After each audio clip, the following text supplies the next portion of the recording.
very special Breakfast Buffet episode, the first in-person interview, and we have the great Jordan Pagano. Learn about his story and his journey. I hope you all enjoy. Do it! Ray Jazz calls. Major decision, 14-4.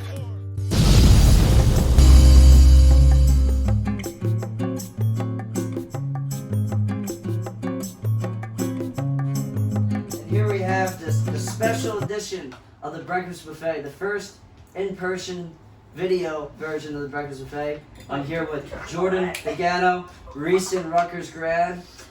How you doing, buddy? We got the coffee What's up, today. everybody? We got a little audience here, all right, and we'll see how this goes. So, Jordan, what's up, my bro? Not much, man. Just been hanging out, chilling, enjoying the summer. Yep, live from Point Pleasant, New Jersey. 25 Ronald Ave. The Jersey Shore. Don't come empty-handed.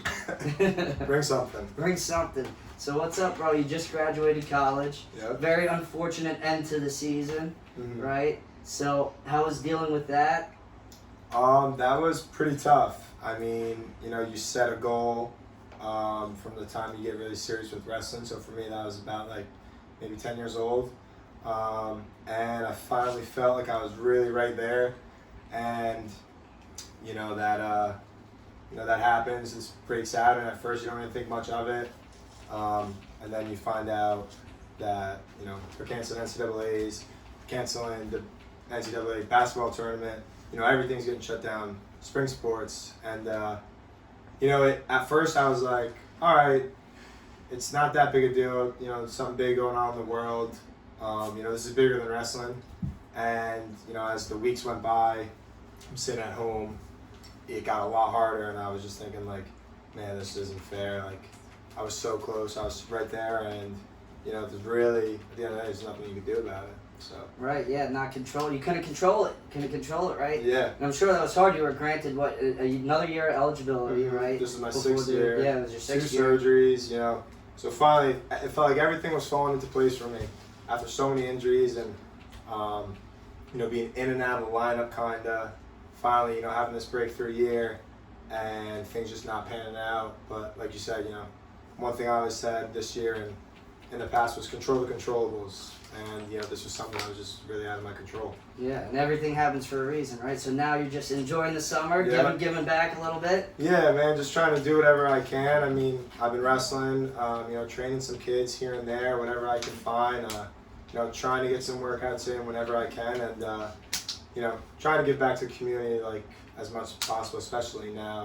I feel like this is when people need it the most. Yeah, and giving back, giving your knowledge, especially in an adversity moment like that, not being able to compete at the national finals. So I feel like you could relate that to all these kids that are, struggling with pre-match nerves and everything, right?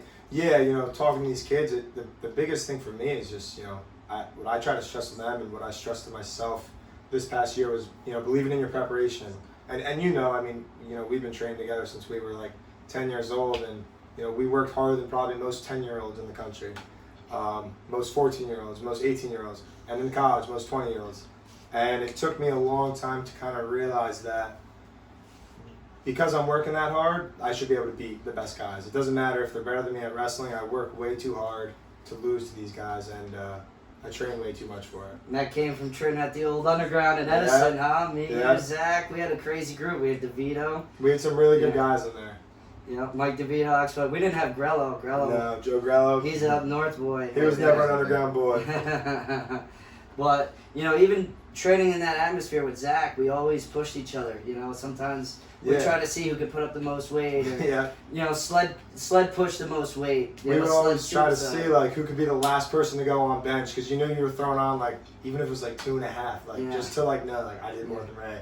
I did more than Rosa, Capola. All these guys who are coming in and out of there, I mean, we weren't probably, like, the best wrestlers, but we just worked so hard. And Zach pushed us like crazy. And, it's, like, things like that, like, help you out in the long run. Whether it's wrestling or just life, it's, like, that dedication, that work ethic, that goes a long way. An extra rep, an extra set to beat you in that. Zach always said, make the rep or die. Yep. That was it. Unless Schleifer's spot. The old Schleifer spot. Yeah, that's... So, right, so you were in South Brunswick, and then you made that transfer into Bergan Catholic. What was that? What was the reasoning behind that? Yeah, I mean, for me, you know, I felt like at South Brunswick I was hitting a plateau. I didn't have the partners that, you know, a public school like South Plainfield had, where you guys had, you know, Murderers Row. You had all these guys that coming in that were all state placers or just really tough kids. I didn't have that at South Brunswick, and felt like I wasn't, you know, I was stuck for so many years, just stuck in not making it to states, like that fourth in regions and all that stuff. And I just kind of went to my dad one day. I was like, I need to make a change. Like, something's got to change, like training wise. And you know, I just decided like I'm gonna make the move, and I'm gonna move up north and, you know, start wrestling at Bergen, and that, you know, opened a lot of doors for me. It was the best thing that ever happened to me. Yeah, and then from there, you know, placing in the States and being a Bergan Catholic boy. I know some of your teammates, like Joe Grello's here. Yep. Joe, you want to chime in real quick? How was it having Jordan Pagano? Joe Grello, everyone. How was it having Jordan Pagano as a teammate, both Bergan Catholic and Rutgers, of course? Honestly, you know, I didn't really know Jordan too much before Coach Bell reached out. That I think we were in the same weight class the year before. Yeah, both 52. Yeah. So it was like, Coach, you're bringing in somebody at my weight. What's up, Coach? What are you trying to say here, bro? But no, I would say Jordan helped me a lot. You know, he elevated my wrestling to the next level. And you know, we were workout partners pretty much almost every day. And you know, besides being a great kid and everything, you know, we had the same goals in mind, and you know, he helped me a lot, and I hope, you know, I did the same. Yeah. Yeah, no. He put the whipping on you a little bit? He put the whipping on me a little bit. If you ask Brian Unziano, that I never beat Joe.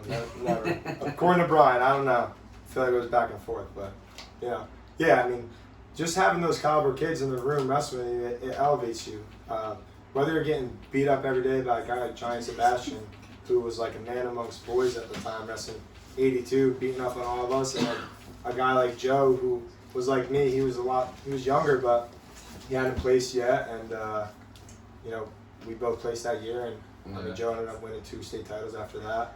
And you know, like, you know, just that being around a group of guys with the same goals, it makes winning a lot easier, and it makes it more fun. You Makes know, it a lot more you're fun. doing it as a group, and when you're winning, and you know, the guy before you and the guy after you, and your team's winning, it, you know, you get addicted to it, and you want to just keep winning. Get addicted to getting your hand raised, right, Joe Grello? There he is. Champ. The champ. So then going in, you went to Penn State first, right? Yeah.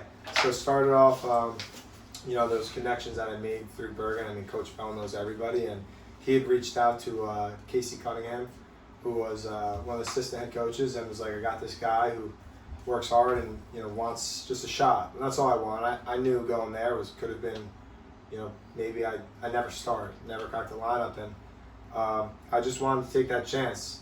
You know, like at Bergen, I didn't know it was going to happen when I did that. Yeah, you're taking the risk. Yeah, and I got there, and you know, it was just not what I expected, and you know, I think they kind of thought of me just as a practice partner, a body in the room, and felt like I could do a lot more than that. So yeah, you wanted more. Yeah. You wanted to get in that lineup. You wanted to make. I wanted a difference. shot. I wanted that fair shot. I just felt like you know, they wanted me to, you know, just be there for the guys. Yeah.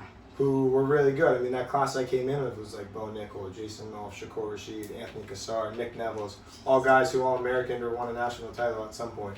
So I get it. I understand why, you know, a kid like me, you know, you didn't want to put the time in. So they respected the decision, and you know, it worked out. I mean, I loved Rutgers, and my wrestling and just my life changed so much when I got there. And that could be a big lesson that, you know, a lot of wrestlers that think, oh, the end all be all is, you know, Division I or a big program like Penn State and Iowa. I think that was a big thing that Anthony did for the program. Like, hey, we could do it here at Rutgers, right? Yeah, and that was a big thing for me too. And I was in that process. Anthony Perotti just All-American, and I'm like, you know, Anthony Perotti was a state champion in high school, and he's a really good kid. But you know, seeing him All-American, it's like, all right, well, if he can get it, he got it done at Rutgers. Like, why can't I?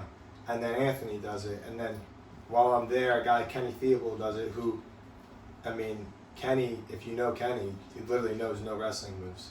He's just the strongest kid in the world. And, you know, they were able to, like, get that kid on the podium. They can get anyone on the podium. And that was, like, you know, huge to see stuff like that. And I mean, now it's like it's expected every year to have, 2-3 guys on the podium, which we've been doing consistently. Yeah, and I know I was excited to see how you guys are going to do this year. Yeah. And, especially you. Me, basically growing up with you, training with you, so it hurt me when it was like, oh, you can't get that chance. But yeah, it was tough. Yeah, virtual All-American, right? That's Fourth place, virtual NCAAs, baby. Virtual, there it is, right? Woo! So, so since this is the breakfast buffet, right? We actually have some muffins made by yours truly here. Yeah, let's bring them out. Let's grab them real quick. Yeah. She gets the hot seat for the muffins. She gets the hot seat while we try her muffins here. Let's see what they're like. Yep. So tell us, what is in these muffins? So it's a little bit of a special recipe, passed down from my great grandma. Okay. Here, give the view. What's your name? Tell. Oh, I'm Shama. Yeah. I grew up in Lawrenceville. I'm 23 years old. Not the whole story. Wait. Don't just get the important facts. Okay, I'm a Gemini. Oh, okay. So that's you can find us all on our Tinder profile. Yeah, you can definitely look me up. Shamso7's the Insta. Moving onward. Great grandmother. Okay. Please take one. I'll explain it as you take a bite in. I'll take this one right here. That was what I was going to do. Yeah. For, so these are gluten free, right? Yeah. Yeah, made with oat flour. So oat flour. Are these keto friendly? Yeah, no eggs. Okay. So bananas, some chocolate chips, and some shredded coconut in there. Oh, I like coconut. I'm a big coconut guy. Okay. Yeah. I And hate then coconut, so. I have a little bit of a secret powder in there, but I can't share what. Okay, that's our secret powder. Alright. That's a little dangerous. I don't know. It's just a different kind of What do you sugar, put you know? Okay. Okay. All right. Yeah, Cheers. We have to give her the review. I right? want a nice rating, like honest opinion. Alright. Okay. What are we thinking? Nice chocolate banana. Yeah. Okay. Definitely not keto. Yeah. Shama's keto though. Not anymore. That's good. It's pretty good. Really? Okay. I just got something pretty bad in my mouth. Right there.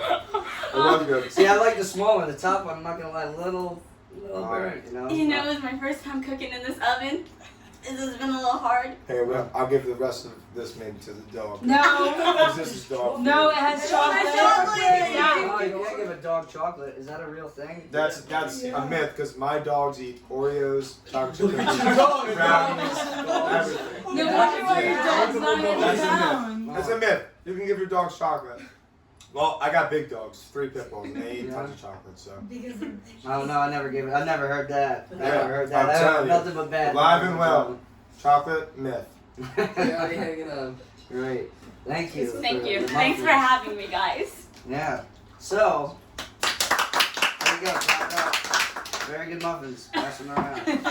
Yeah, everyone should try one. Yeah. So, what is your goals now? Now that it's the summer, you just want to enjoy it a little bit, right? Yeah, so right now, I mean, this is the first summer in probably like 7 years where I don't have anything to do. I mean, I'm not really training like I would be if I was in season, and I'm, just kind of living the life that most college kids got. Do, to live right? Yeah, now. that's Get to, I don't have anything to do like during the day, really. I mean, I'm just, now it's like work from home, and for me, working right now is wrestling. So I mean, it's going to practice. It's maybe making some phone calls, talking to donors, making sure people are doing okay. So you don't have any more years eligibility, right? Nope. That's it. So All your done. next thing is just giving back and coaching and seeing what you can do, right? Yeah, so right now I'm going to be working with SKWC, so Scar Night Wrestling Club, and our regional training center, and working with guys like Anthony Ashnaw and Ethan Ramos, and doing some fundraising, trying to make money for the club and hosting events. And fortunately, the current state of the world, can't really do much of that. So for me, it's really just been working with the guys and wrestling, and been battling with the idea of if I want to keep competing and try to make a run at something. So trying to figure that But out. right now, enjoying summer. I think that was the biggest thing I did. After my All-American run at NYU, it was like, okay, that's it. It's March now. I could just be a college kid. What do I do with my hands? I don't know what to do. Yeah. And it was finally, like you said, living like a college kid. So I mean, feel like same boat with you. We've been doing this since we were real young. So this is like, for you, it was the first summer. Me, it's been a couple of summers now. Like quarantine hit, and I'm like sitting at home, like in the the bar downstairs at the bar stool, and I'm like, this is the first time in like 12 years I have no practice. I have nothing to do. Everything's shut down. Like you said, I didn't know what to do with my hands. It was I crazy. feel like that whole month of quarantine, at least that month or two, Yeah. it was literally the first time I didn't even like wrestle, like amateur wrestle, or even in the ring and do pro stuff. Literally, first month ever, I like really didn't wrestle or coach or anything. It was so wild. I mean, it like messed me up. Like mentally, I was like, dude, my whole life's been like a lie. Like I didn't know. I literally didn't know what to do. Like I wake up in the morning. Either lift, run. Yeah, I'm like, all right. I had a broken hand, so I couldn't lift. I couldn't really run or do anything, so I was literally just sitting on the couch and like, this sucks. Like this is life after wrestling. Like I need a hobby. Hit you extra hard. I'm like, I need a hobby. I need to figure You out need to something. start reading more or something, right? Yeah. What did you graduate in? So I was doing psychology and education. I was in the grad school for education. Yeah, we got a couple GSC girls in here. We got the dog. Oh look. I I don't think you guys can see her. It's okay. And I was doing student teaching for fourth and fifth grade special ed class. It was 4 and 5 kids, and I loved it. It was a really, really good time. But ultimately, during quarantine, I had nothing to do, right? So I was doing so much thinking, Right. overthinking, like not good thinking, but also good thinking some days. And it just kind of clicked to me, like, I love working with kids. I volunteer at the Children's Cancer Clinic. I do a lot of stuff like that. I loved it, so I thought maybe I should get into teaching. And I realized I hate teaching. I love working with kids. But it took me like so many months to separate those two things and really like sit down and be like, it's okay to not love teaching, but to love kids. And I switched my program. Now I'm in the global sports business program. Yeah. And next step for me is after grad school, working my way up to be an athletic director at the university level and try to get back to student athletes. There you go. That's the goal, right? Yeah. So, you're a big fashion guy. Usually wear the fancy shirts. Right now, I'm pretty sad you're not rocking it. Right now, just repping motives right now. So one of the ladies here, what is the fashion sense here at the Jersey Shore? What do we go with? Who wants to step up and Chubbies. Kenny Flowers. Chubbies? Only. 5.5 inch jeans. Who wants to get in the hot seat next? 5.5 inch. Kenny Flowers only. Kenny Flowers, Oh, another great true. brand. Kenny Flowers. Kenny Flowers. That's Yeah, right. those are the button downs. Dubin Design, the John B button downs. The John I'm B. dropping all my button down. fashion tips right Yeah. now. Help you guys out. What do you think, Willie? Come sit down in the hot seat, Willie. What do you got from Jordan Pagano? Willie! My roommate this year. Oh shit. What's up, Willie? You're in the hot seat right in the now. hot You seat. could ask Jordan whatever you want. I finished my You could coffee. ask him if he could, if shaving the arms and the legs is that the move at the Jersey Shore. Jersey I guess Shore so. level? It is. I guess so. I think it's a wrestling tactic, honestly. I just can't hold on to his legs and arms. Yeah. Sorry, So what's guys, up, Willie? How is it? A maniac. How's it doing at the shore? How's it doing? I don't know. I think we're having a pretty good time. The weather's nice, Yeah. Beautiful day today, right? Yeah. Well, you're a local, so don't pull into the tourist traps, right? Yeah. Right, yeah. If you could ride your bike to the beach, I guess you're a local. So what's up? How was being a teammate with Jordan? He beat you up on it, right? Roommates. Roommates. It was always torturous, Jordan being just a little bit bigger than me, because it always got frustrating. Definitely. Could never, I don't know, beat him. That Willie always Scott. sucked. Willie Scott, what do you want to tell people? Come on, bro. Nothing. Nothing. All right, get out of the house. Get out of here. You've been dying. Out of bed. Yeah. What's the question, Joe Grello? Can we talk about your South Plainfield days? You want to talk about the South Plainfield days? I want to hear about. All right, I'm Grello. coming up. I'm not Here's the allowed. Round exclusive. two. I'm not Round allowed two. to We be any can of these compare. Like you questions. guys know the guys. I was And doing like a We Jordan, could do I'll a be Bergen on in the a couple South times. Plainfield, a little comparison, South Brunswick life. Because we were different. You guys were homegrown. Yeah. We came into your territory, Yeah. and you guys humbled us. We put the whipping on you. That's right. I don't know if that was my freshman year. Yeah. Do you remember? What year did you graduate? That was I was 2016. That was his freshman, our junior. our junior year. Yeah. Yeah. That was the last year. You That guys we were wrestled number each other. one. Yeah.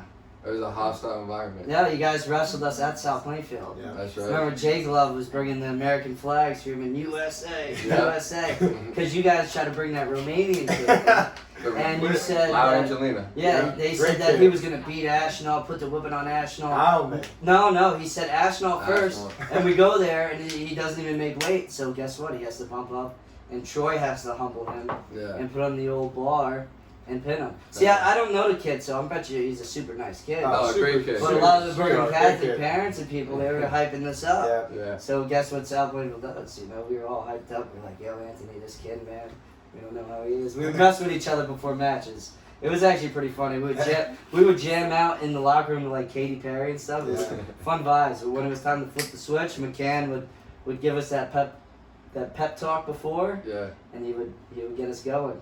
And then when we went out there against you, man.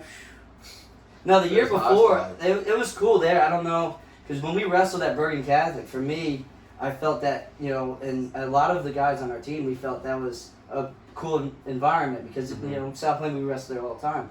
Bergen Catholic, man, you guys had a DJ there.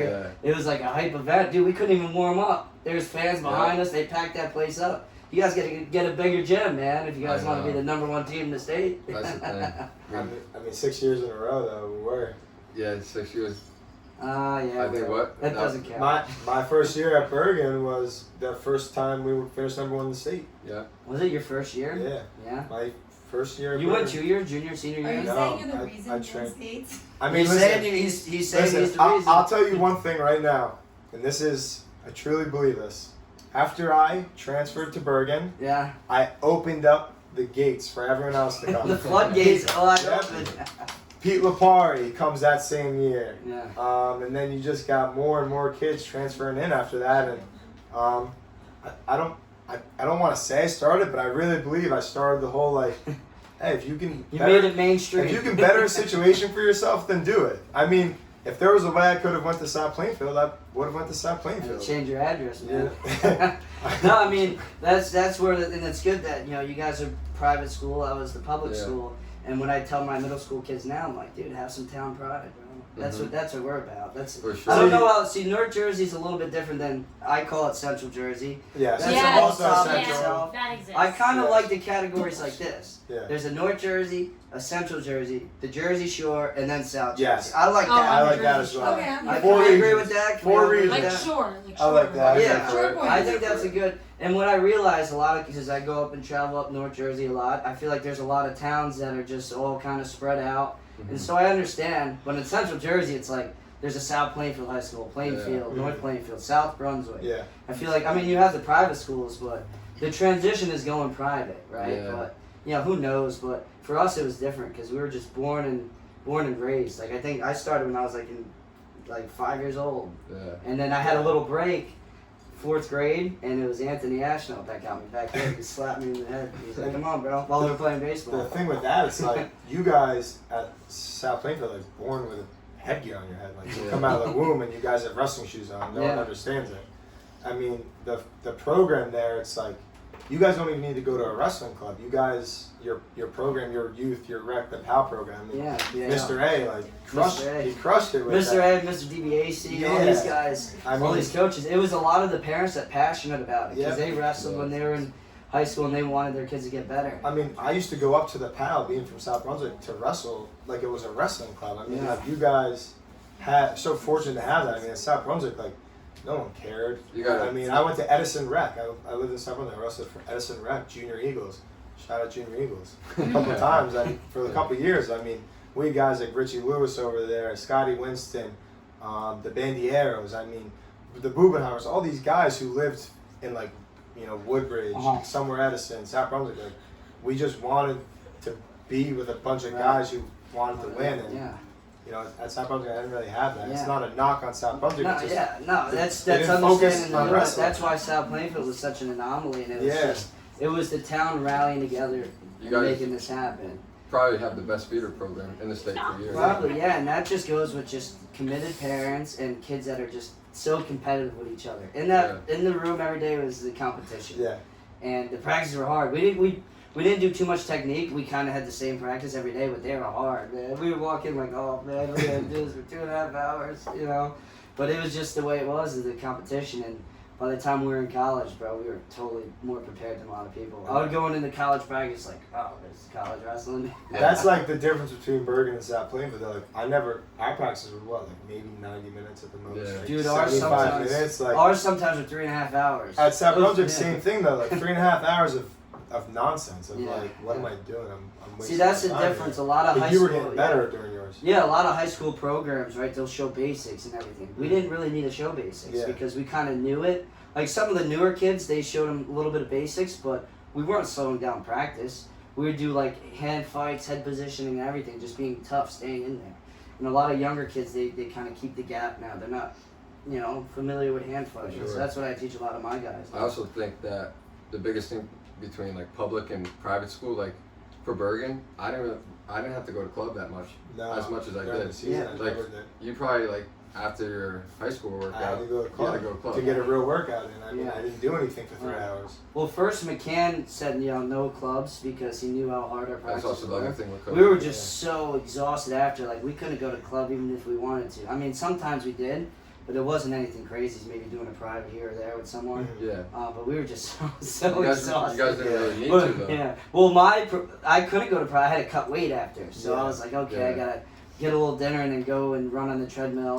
Throw the old sweats and sauna suit on. And that was another thing about Bergen. Like we kind of made room. Like I didn't cut much weight my senior year. I know. We were trying to make room for guys in the lineup. So maybe a 52 was better for me, but for the team was, I should go 60. Yeah. Just being around, I'm like, as the year goes on, I'm gonna get so much better anyway. Right. And I never had that before. I was Right. like, to me, it was like crazy. And like you said, the atmosphere there was like, we go to, wrestling for Rutgers, we go to Big Ten places. I mean, the Bergen atmosphere was better than like a lot of the Big Ten programs. Yeah. Like Not as good as South Lake.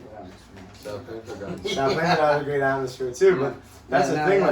yeah. Like you wrestled Division III, so you went to NYU. Like Yeah. I'm sure your atmosphere Oh, there not even close. wasn't anything like your high school one. And Well, yeah, a lot of college programs aren't. Yeah. it's crazy that your public high school's atmosphere was as good as a Big Ten's. Yeah. Right. Atmosphere. But the rack is dope, dude. You guys. The pick rack that is up, sick. man. That's like Yeah, the it's coolest pretty place dope. to wrestle. Yeah. And like you said, like with the weight classes, for me, I had to cut weight. Mhm. I couldn't go up and wrestle Anthony. Yeah. And then go up and wrestle Scott. Go up and Yeah. wrestle Troy. Yeah. So that was like, dude, you gotta cut 20 pounds, man. Suck it out. How was that? Yeah, that sucked, dude. I remember seeing. Oh, remember? He would see me in underground. I'd be like this huge kid, like strong, and then he'd see me in the during the Dude, season. turtleneck, like white South Plainfield. Dude, I'd be like, bundled up like the Michelin Man cutting weight, and then I was so skinny. I was just this one big giant chest. Everything else, skinny legs, skinny you were cheeks. 120 that year, right? I went 103, 113, 120, and then when they all graduated, I Shot went you. You're like, thank 145, and I God. was like, oh yes. That was like, me too. I was 112, 126, 152, and then 160. Like you hit that growth spurt, like kind of just like, thank God I don't have to cut weight anymore. Yeah, Yeah. yeah. For me, it was like why am I cutting weight? There's Yeah. no point. There's no one on my team. Let me try to get bigger and stronger. That's what you did, right? So Mm-hmm. with me, I became. It went from learning how to wrestle to be getting good at cutting weight, and that's what I was doing in high school. I Mm-hmm. wasn't really taking advantage of it. I was in the room with all these good guys, but it wasn't like, all right, what can I do to improve? It's like, oh man, I gotta lose like friggin' 4.5 pounds and make weight. Like that was my mindset, and that's where I teach kids now. Like, don't worry about cutting weight.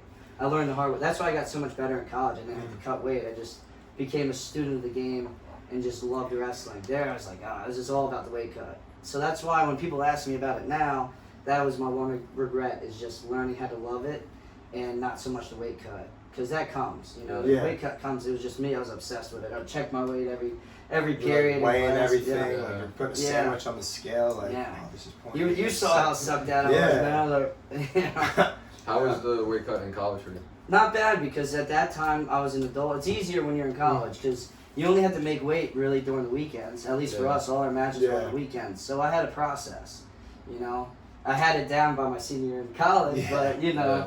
you go through that process. For me, it was like, all right, 5 pounds the day before traveling, right? So when I Mhm. made it to practice, I'd lose a little bit, and I'll take the trip up, and then I'd work out at the hotel, like workout room, steam the shower, and I was good. Yeah. You get the Little process. towel going. trick in the door. You covered all the holes. Yeah, I didn't drink water in high school. It was stupid. I Me- learned at That's college exactly you the gotta drink for your kids cutting weight. Drink water. A gallon a day. A It gallon a gets the day. engine going. And I was afraid. I'm like, why would I drink a bottle of water? It's gonna make me a pound heavier. I'd rather eat this protein bar. Yeah, we had it so ass backwards. Yeah, we did. You know, and no one tells you like that. Yeah. This is how. Well, you're people supposed would to do tell it. you, but you didn't believe them. You're like, what do you know, dude? See, I feel like I never had that guidance until I got to Bergen. Of like, all right, Yeah. we're like, here, drink this amount today, then you're gonna bring it back down on Wednesday, and then we're wrestling Thursday, not on Thursday, and like you're gonna lose weight all day. It's cool. Yeah, yeah. And then I got to college, and like Pollard is like to me, he's like, dude, you should be drinking 2 gallons a day. You're losing like 8 pounds of And practice. it's trusting it. Once you Yeah. trust it, and you're gonna be fine, Mhm. it's better. Yeah, and I think that just comes with the maturity of Yeah, a lot of maturity. just I used to think like, I can have a peanut butter sandwich all day and like a little 8-ounce milk carton Yeah, in school. yeah. I'd be like, I feel great. Yeah. You're like, dude, you feel horrible. Yeah, Like, Zach used to always give me crap. He goes, what'd you eat today? Half an egg? I think I had 1 egg white. And he'd be like, Now Mom, it's- what the hell? Now it's Yeah. like an hour before weigh-in, you're still a pound or 2 overweight. Yeah. The coaches want you to be over. I hated that, honestly. I'd rather have been on weight the day of weighing in and wrestling than doing that. I don't know, something with me like what Willie was a big component of that too. Yeah. No, like I still did it. Like our coaches wanted us to work out before weigh-ins just to get the blood flowing. And I hated it because I was hungry and I was on weight, so I'm like, screw this. But I still did it. Like once you get used to it, you're fine. But that hour weigh-in's tough though. I mean, for me this year, I cut so much weight that my redshirt sophomore, 84 and 74. Yeah. My redshirt junior and senior years, I was cutting like 30 pounds each year, and it was miserable. And I hated wrestling. Like you were saying, then this year I wrestled 197. I weighed like 194 all year. I didn't cut a pound, and I loved it again. And every day, there's a purpose to practice. Yeah. I'm gonna get 1% better today, and each day, there was a reason I was doing this. I'm like, it's not to get weight off. I never was checking my sweat during practice, and I got so much better. And this year was the best because I never worried about anything but wrestling. Right. School was great. School was fine. I had these 2 girls for that, helping me out in school whenever we needed to do a little project. It was all me. 3 girls, wasn't girls. It was split evenly, 33% each. It was just simply like 3 went 80, together, we made 1. 10, and 10. Whoa. Hey, using the resources. Yeah, exactly. But that goes a lot to say, getting better and knowing what you have to do that day. Mm. Too many people worry and overthink. Well, Cincinnati said, you don't have to worry about anything. What are you worrying about? Yeah. Just do it and, focus on what's important, right? So that goes into your adversity moment, Jordan. What is some adversity you've been through in your life that is a part of you, part of your story and journey now? I think the biggest thing would probably be, we'll get a little emotional right now. The death of my best friend, Sam Cali, who was, he was a first year at Rutgers, died June 20th, 2016. Don Bosco prep kid from Montville. That loss to me put a lot of my life in perspective of,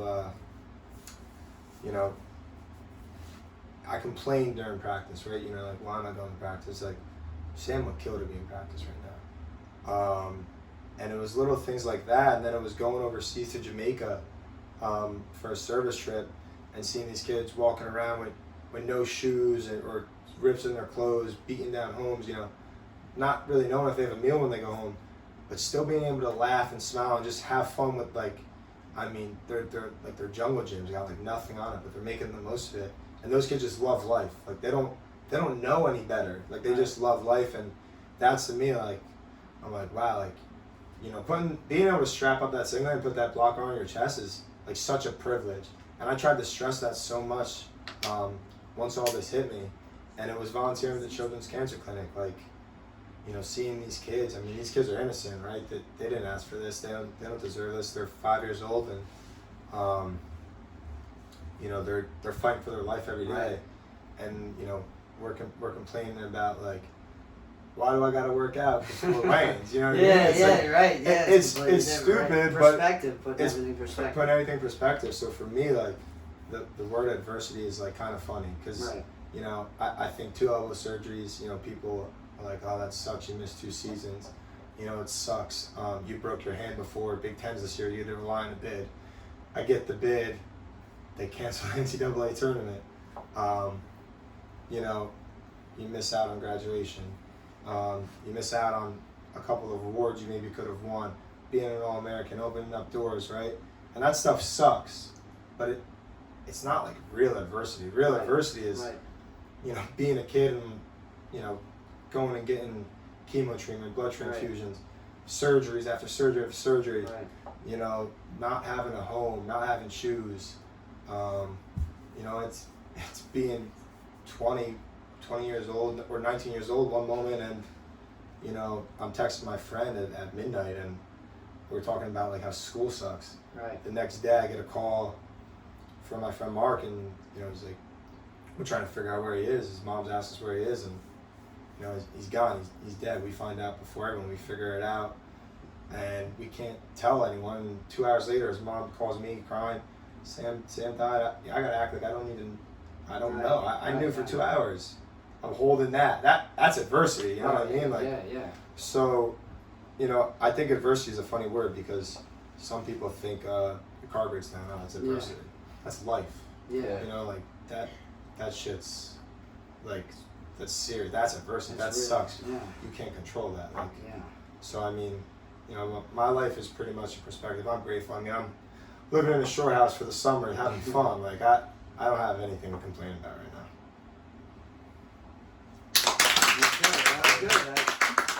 That was probably the best response I've ever got from it. I don't think anyone could beat that one so far. So that leads into the final two questions. I know we were boring these guys long enough, right? Never. All right. This one's a little bit a hard one. Okay. Right? Who is Jordan Pagano, and what do you want to be known for? Ooh. I think Jordan Pagano is a kid who, I like to refer to myself as a kid. I mean, I'm 24 years old, but I'm a kid. You know, it's a kid who you look at and you're like, well, why is that kid wearing that? Why is that kid doing that? Why is that kid saying that? Like, I'm just a kid who, like, everyone's like, when you explain me to someone, they're like, that's Jordy. Like, I don't know. Like, I can't explain it. And I want to be known for just, you know, someone who, you know, left his mark. Like, you know, I feel like part of the reason why I was able to accept everything that happened at Rutgers was felt like I left that place better than I found it. Right. I want to be known for doing stuff like that. Like, I came into someone's life, and it's better now that they know me. And if it's not, I'm sorry that it isn't. And I want to, you know, just, you know, spread love, spread happiness, and just try to change the world, whether it's a little change or a big change, and just try to, you know, always be myself and never try to be a phony. There we go. There it is. Any last words? Clap it up for him. Anything you want to say? Any last things? Where can people find you at? You can find me at Jenks. You can find me probably at Rutgers training, and you can find me wearing a button down with 2 buttons, just nice drink in my hand, having a good time. Yeah, one button at a time. Find me on Instagram, Jordy Pagano, Twitter, Jordy Pagano. Okay. I'm not gonna give my Snapchat out. Keep that one a secret. You know, and follow me, and I might follow you back. There it is, everyone. Jordan, thank you for your time, guys. First ever video, bro. Appreciate it. And that is it.